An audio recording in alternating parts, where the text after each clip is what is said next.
शिवाय गुरुवे नमः, श्री मात्रे नमः। आज का वीडियो टैरो बिगनर्स के लिए गेम चेंजर्स होने वाला है। अगर आप कार्ड मीनिंग्स रटते रटते कंफ्यूज हो जाते हैं या रीडिंग्स में इंट्यूशन एक्टिवेट नहीं हो पाती, तो आज का ये स्टोरी टेलिंग मेथड आपकी टैरो अंडरस्टैंडिंग को कंप्लीटली ट्रांसफॉर्म कर देगा। टैरो कार्ड्स को सिर्फ फ्यूचर प्रेडिक्शन समझना बहुत बड़ी मिसअंडरस्टैंडिंग है। एक्चुअली टैरो एक स्पिरिचुअल मिरर है जो आपको आपकी लाइफ, इमोशंस, माइंडसेट और सोल जर्नी के बारे में बताते हैं। और मेजर अरकाना के 22 कार्ड्स ये एक्चुअली में एक कंप्लीट लाइफ स्टोरी है। तो आज के वीडियो में हम समझने वाले हैं फूल से लेकर जस्टिस तक के कार्ड को, उनका डीपर मीनिंग और उनकी एनर्जीज, ताकि आप टैरो को फील कर पाए instead of just memorising the meanings. तो चलिए स्टार्ट करते हैं इस जर्नी को। तो टैरो की जर्नी स्टार्ट होती है द फूल कार्ड से। सबसे पहला कार्ड होता है द फूल। इसको नंबर 0 दिया गया है क्योंकि ये बिगनिंग भी है और इनफाइनाइट पॉसिबिलिटीज भी। फूल एक एनर्जेटिक, एक्साइटेड और थोड़ा नेव ट्रेवलर है। वो एक न्यू एडवेंचर पर निकल रहा है। उसके पास सिर्फ एक छोटा सा नैपसैक है, यानी सिर्फ जरूरी चीजें।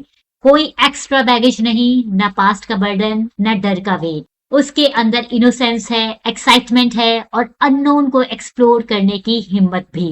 और यही है फूल की एनर्जी, जो रिप्रेजेंट करती है न्यू बिगनिंग्स, रिस्क लेना, leap of faith and excitement के साथ साथ फ्रेश स्टार्ट।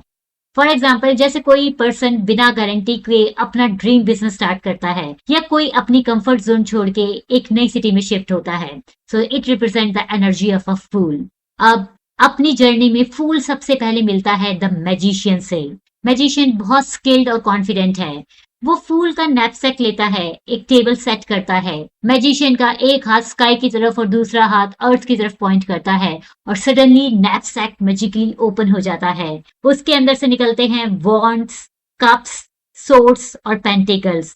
अब मैजिशियन फूल को बताता है, तुम्हारे पास ऑलरेडी सारे टूल्स हैं जो तुम्हें सक्सेसफुल बनाने के लिए चाहिए। और यही है मैजिशियन का core meaning. Manifestation, skills, confidence, resources और पावरफुल पावर। यानी मैजिशियन का कार्ड आपके लिए मैसेज लेकर आता है कि आप कैपेबल हैं, बस अपनी एबिलिटीज को रिकॉग्नाइज करना है और सही डायरेक्शन में उसे यूज करना है। फॉर एग्जाम्पल, कभी कभी हम ऑलरेडी टैलेंटेड होते हैं पर सेल्फ डाउट की वजह से अपनी पावर यूज नहीं कर पाते। अब फूल अपनी जर्नी में मिलता है द हाई प्रीस्टेस से। वो एक वेल के सामने बैठी है, हाथ में एक सेक्रेड बुक लेकर। वो कुछ बोलती नहीं, सिर्फ एक नोइंग लुक दे रही है। फूल उससे पूछता है, मैजिशियन ने जो टूल्स मुझे दिए हैं उनका मैं क्या करूं? हाई प्रीस्टेस उसे कहती है, तुम्हारी इंट्यूशन क्या कहती है?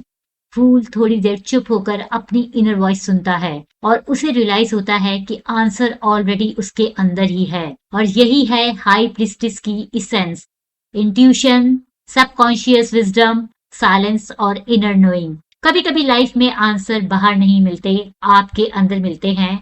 यानी हाई प्रीस्टेस की एनर्जी बोलती है कि आपको अपनी इंट्यूशन को सुनने की जरूरत है। अब फूल मिलता है द एम्प्रेस से। वो ब्यूटी, अबंडेंस और लग्जरी से सराउंडेड है। फूल उससे कहता है, मुझे पता है मुझे क्या करना है, अब मुझे रिजल्ट्स चाहिए।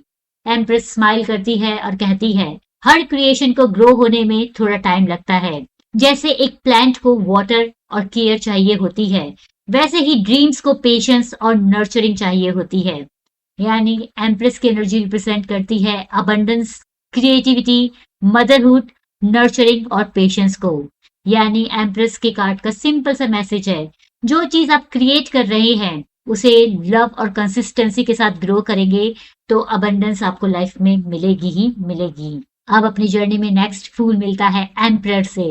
एम्परर पूरी अथॉरिटी और कंट्रोल में है, सब लोग उसकी बातें मान रहे हैं। फूल एम्परर से पूछता है, आप सब कुछ इतनी स्मूथली कैसे मैनेज कर पाते हो? तो एम्परर कहता है, सिर्फ इमेजिनेशन अनफ नहीं होती, रूल्स, डिसिप्लिन और स्ट्रक्चर भी जरूरी है। और यही है एम्परर की energy, authority, leadership, discipline, stability और स्ट्रॉन्ग फाउंडेशन। अगर ड्रीम को रियलिटी में कन्वर्ट करना है तो स्ट्रक्चर जरूरी है। अब फूल को अंदर से डर लगता है कि कहीं वो सब कुछ लूज ना कर दे जो उसने इस जर्नी में क्रिएट किया है। तो वो गाइडेंस लेने जाता है द हायरोफेंट के पास। हायरोफेंट एक वाइस स्पिरिचुअल टीचर है। वो फूल को समझाता है, चाहे तुम सब कुछ लूज कर दो, तुम्हारी नॉलेज और एक्सपीरियंस कोई नहीं छीन सकता। और जो रिलेशनशिप्स और वैल्यू तुमने बिल्ड किए हैं वो भी हमेशा तुम्हारे साथ ही रहेंगे। तो यही है हायरोफेंट कार्ड की एनर्जी, जो रिप्रेजेंट करती है ट्रेडिशंस को, टीचिंग्स को, एथिक्स को, स्पिरिचुअलिटी को और मेंटरशिप को। अब फूल एक क्रॉस रोड पर आता है। एक रास्ते पर है एक फ्रूट की ट्री, इजी प्लेजर और इंस्टेंट ग्रेटिफिकेशन, और दूसरे रास्ते पर एक विमेन खड़ी है और फूल रियलाइज करता है कि वो उसकी सोलमेट है। फूल ये सोचता है कि सोलमेट के साथ जर्नी डिफिकल्ट होगी, रिस्पॉन्सिबिलिटी भी ज्यादा होगी, पर लॉन्ग टर्म फुलफिलमेंट भी वही मिलेगा, और फूल उस विमेन को चूज करता है। यही है लवर कार्ड्स की एनर्जी, सिर्फ रोमांस नहीं बल्कि सोल अलाइन चॉइसेस और कमिटमेंट, इजी पाथ और मीनिंगफुल पाथ में डिफरेंस को समझना। अब जर्नी में एक पॉइंट आता है जहां फूल फील करता है कि वो स्टक है।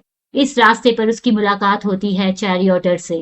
वो आर्मर पहने हुए है और अपने ब्लैक एंड व्हाइट स्पिनिक्स या हॉर्सेस को कंट्रोल कर रहा है। फूल उससे पूछता है, मैं आगे कैसे बढ़ूं? चैरियोटर कहता है, फोकस रखो, डिस्ट्रैक्शन को कंट्रोल करो और अपनी डायरेक्शन क्लियर रखो। और यही है चैरियट कार्ड की energy, will power, victory, determination और कंट्रोल। अब फूल देखता है कि उसके सामने एक फीमेल खड़ी है जो एक लायन को जेंटली कंट्रोल कर रही है।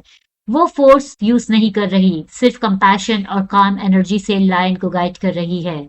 फूल रियलाइज करता है कि ट्रू स्ट्रेंथ एग्रेशन नहीं होती, इनर बैलेंस होती है, और यही स्ट्रेंथ कार्ड रिप्रेजेंट करता है। इनर करेज, कंपैशन, पेशेंस और इमोशनल मास्टरी। हमारे अंदर भी एक वाइल्ड लायन होता है, एंगर का, पैशन का और डिजायर का, और रियल पावर तब आती है जब हम उस एनर्जी को विजडम के साथ बैलेंस करते हैं। अब बहुत टाइम दुनिया को बिल्ड और कंट्रोल करने के बाद फूल डिसाइड करता है कि अब उसे कुछ टाइम अकेले रहना है। वो माउंटेन्स में चला जाता है अपने लैंटर्न और स्टाफ के साथ।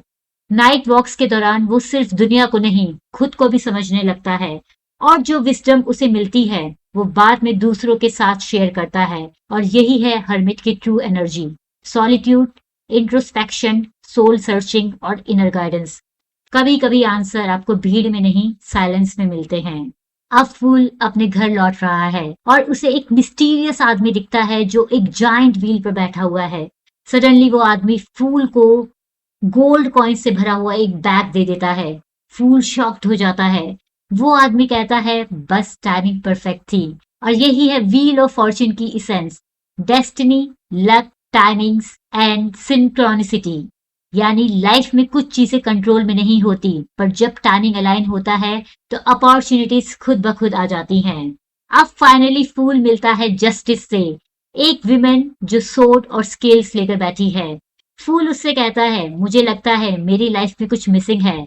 जस्टिस उसे कहती है, तुम्हारी प्रेजेंट सिचुएशन तुम्हारे पास्ट एक्शन का रिजल्ट है। अगर रिजल्ट्स चेंज करने हैं तो एक्शन चेंज करने होंगे। और यही है जस्टिस कार्ड की energy, balance, accountability, Karma, cause and effect. Life हमेशा हमें वही रिफ्लेक्ट करती है जो हम एक्शंस के थ्रू क्रिएट करते हैं। तो डियर व्यूअर्स, ये था फूल जर्नी का फर्स्ट पार्ट, आउटर वर्ल्ड की जर्नी। यहाँ फूल दुनिया से लेसन सीख रहा है और हर कार्ड उसकी लाइफ की एक स्टेज को रिप्रेजेंट कर रही है। अब आप क्लियरली देख सकते हैं कि टैरो कार्ड सिर्फ प्रिडिक्शन नहीं होते, वो ह्यूमन लाइफ और स्पिरिचुअल ग्रोथ का मिरर भी होते हैं। अपने नेक्स्ट वीडियो में हम कंटिन्यू करेंगे फूल की इनर जर्नी को, जहां ट्रांसफॉर्मेशन और डीपर स्पिरिचुअल लेसन स्टार्ट होंगे। अगर आपको ये वीडियो पसंद आया हो तो लाइक, शेयर और चैनल को सब्सक्राइब करना मत भूले। मिलती हूँ आपसे नेक्स्ट वीडियो में, तब तक के लिए शिवाय गुरुवे नमः, श्री मात्रे नमः, लोका समस्ता सुखिनो भवन्तु।